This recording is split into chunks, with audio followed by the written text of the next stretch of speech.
dead and 6 others injured. Tonight, we are hearing from people who were at that block party last night and ran for their lives. Let's bring in Action News 5's Griffin Demaray, who caught up with one of them and joins us live with more. Griffin.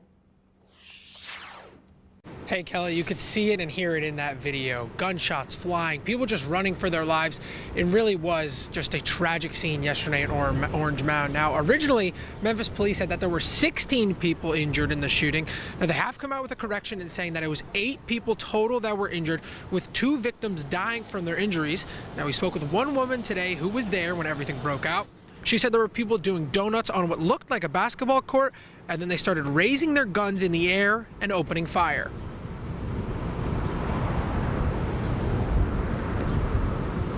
This is not where we need to be.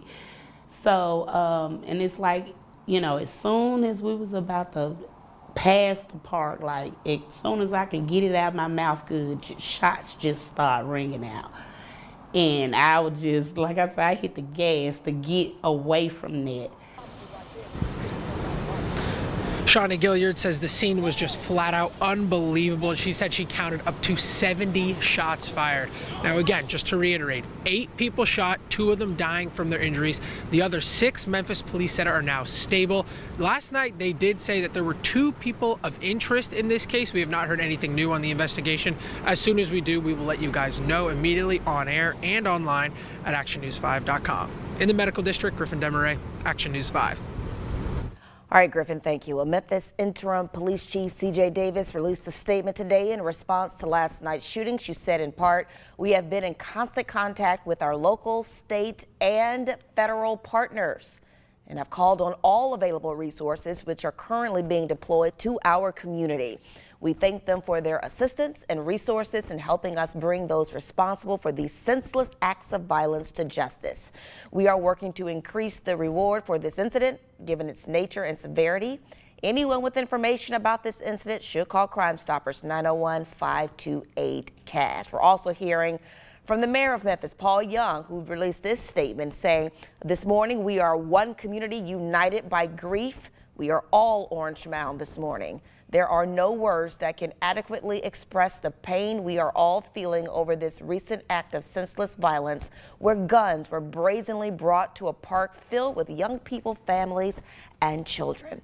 And there are no words to describe the frustration of having to use the qualifier most recent when speaking of the violence in our community. This must stop. The violence must end for the future of our city. We have to solve the problem together.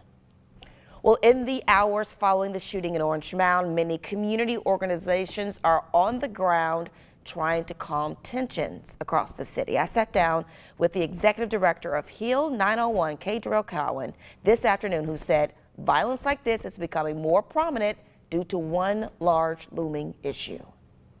There's no more conflict mediation anymore. There's no conflict resolution that is being taught to the masses to be able to deal with their own emotions and feelings.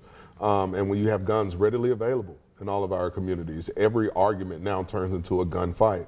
I support the legislation that some of our leaders have passed to be able to try and remove Shelby County from those gun laws. And I'm also looking at our legislation who said if we can't remove it, what can we do to put in place to be able to make sure we're holding individuals accountable? Coming up tonight at 10, you'll hear more of my interview with Cowan about how Memphis's gun problem is stretching out across the country and what you can do to help solve the city's crime problem.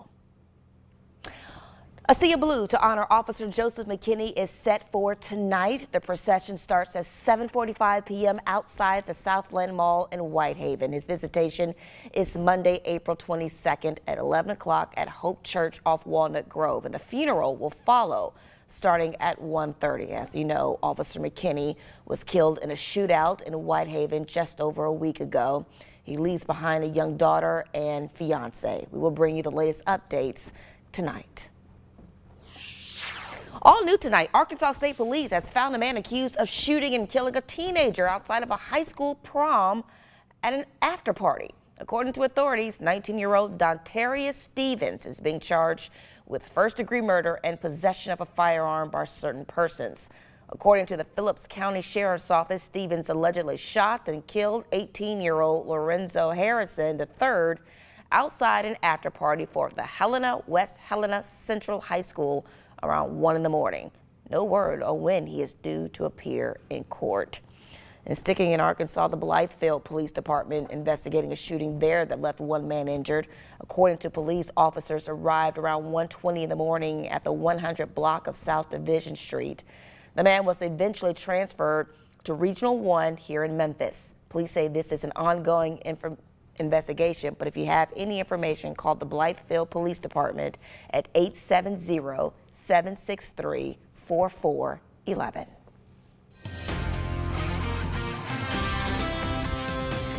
Well, I'm sure you feel that. There's a chill in the air across the Mid-South, and some parts of the Mid-South may be dealing with a little frost.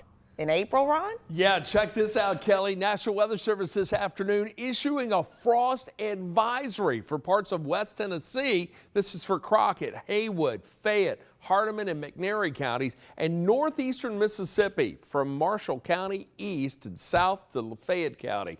Yeah, there's the potential for a little patchy frost tonight, and it's going to get cold. We're going to find temperatures right around the mid-30s for much of West Tennessee with a clear sky. Northern Mississippi, mid to upper 30s to the east, upper 30s a little farther west, even near 40 around Clarksdale, and upper 30s to near 40 in eastern Arkansas. I think the frost threat is minimal at best, but I can't rule out a little patchy frost in the area. Otherwise, get ready for a chilly night and a clear one at that. We'll fall to 40 in Memphis with a light north wind. I want you to get the Action News 5 First Alert weather app if you don't have it. It's free for Apple and Android products. You'll have the hour-by-hour forecast for your specific location, and you'll know. So if you've done any early spring planting this weekend, get that app and keep a close eye on the temperature in your area. Clouds and radar imagery showing a few clouds just to our west, but we had clouds this morning. We have enjoyed sunshine through the day. Clear skies to the northwest, and we're going to get a nice taste of that, not only for tonight, but for much of the day tomorrow as well. First Alert Doppler radar, no rain anywhere in the coverage area. High pressure, that's the controlling factor. It's well to our west, but keeping a northerly flow in play tonight. Now it's going to move east tomorrow. That'll return a southwest wind on the western side of that, and that will lead to a warm up. Temperatures right now, though, they're a little chilly. Look at this, upper 50s to our east. We've got mid 60s in Blythefield, the upper 50s in wind. Memphis checking in at 60 right now. Futurecast from now until about 10, showing a clear sky. We will fall into the 40s to low 50s by 10. Then tomorrow morning, 8 o'clock, we're going to start the day with sunshine. Look at this, temperatures only in the mid to upper range of the 40s, chill in the air in the morning. As we get to 2 in the afternoon, we're looking at mid 60s. Now the average high for the date is 74. We're not even going to come close tomorrow. So be ready for another cool day and another cool night tomorrow night, but not as drastically cold. We'll still be in the low to mid 60s by 7. And tomorrow night at 11:30, we'll be in the low to mid 50s. Highs tomorrow or through the day tomorrow, plenty of sunshine, a light south wind for the most part. 42 at 7, 62 at noon. We'll be in the mid 60s at 3 and 5. And right around 64 at 7. Our high tomorrow should top out at 68 degrees. With the light southwest wind. Then we get into the 7-day forecast. Mostly sunny, breezy, and warmer Tuesday with a high of 74. Wednesday, we're going to see clouds increasing. That will lead to a mostly cloudy sky for the rest of the week. A slight chance of a stray shower both days. Forecast models still at odds on the rain chances. We'll certainly have clouds in play, but right now looks like only about a 20% chance of a shower Wednesday, and again Thursday. We'll be in the upper 70s Friday. And Kelly, next weekend we're going to be near 80, but I think we're still going to have clouds, and there's a slightly better chance for rain on Saturday. Very good. I'm so glad to see that 7-day forecast. I'm kind of boycotting getting my coat back out. I'm like in full on no. You may need it in the morning, though. I will. Okay? It's going to be chilly. Yeah. All right. Thank you so very much. You've got a lot more coming up tonight at 10. The Sea of Blue Force Officer Joseph McKinney will have full coverage. We'll see you then. Have a good evening. Take the First Alert Weather Team wherever you go. Live radar, hour-by-hour forecasts, everything you need to help plan your day. Download the free First Alert Weather app today. Sponsored by Comfort Dynamics, Heating and Air Specialist. Your comfort is our business.